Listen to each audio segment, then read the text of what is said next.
ସେଇ ତ ବଡ ପ୍ରଶ୍ନ ଅଛି। ତାଙ୍କର ପିଓସ ଥିଲେ भुवन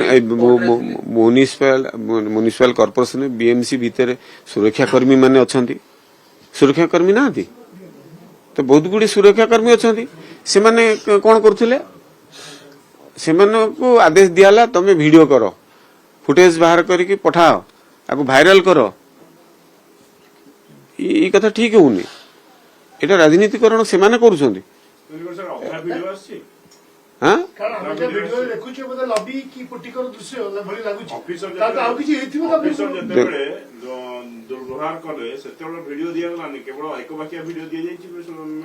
से तो कथा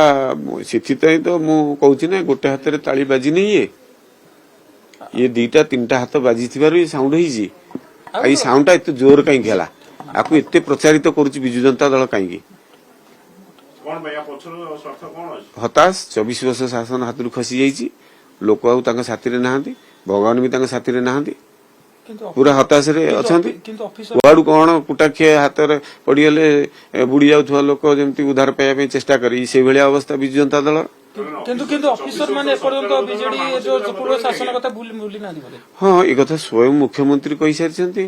मु भी किए स्वयं मुख्यमंत्री भी आपन को जरिया रे समस्त के जणैले ताको सम्मेलन रे कहिले जे बदली जाओ जो 24 वर्ष शासन कथा को भूली ना मानसिकता को परिवर्तन करो मु आदिवासी सरल भावनी ये अनुचित कथा है ये अन्याय है दृढ़ निंदा भी करुची एवं दृढ़ कार्यानुष्ठान की दाबी मोटामोटी देखा गले बीएमसी जो घटना घटिला ये ऑफिसर को बीजेडी पेती ही मूल कारण निश्चित रूपे इथिरे कौन सन्देह ना वीडियो रे गोटे हाथ देखाउची अनेक हाथ लुचिकी अछि मु तो सही कथा काली लिखिथिली सोशल मीडिया रे गोटे हाथ रे ताली बाजेनी ये तालीटा एते जोर बाजी माने किछि हाथ आउरी अछि हाथ उडी कार ये हाथ कहली मेयर गोटे हाथ अछि विजु जनता दल राजनीतिकरण करने हाथ बारसी करी कथा कराउची एवं सरकार मानसिकता बदली ना सरकारी ऑफिसर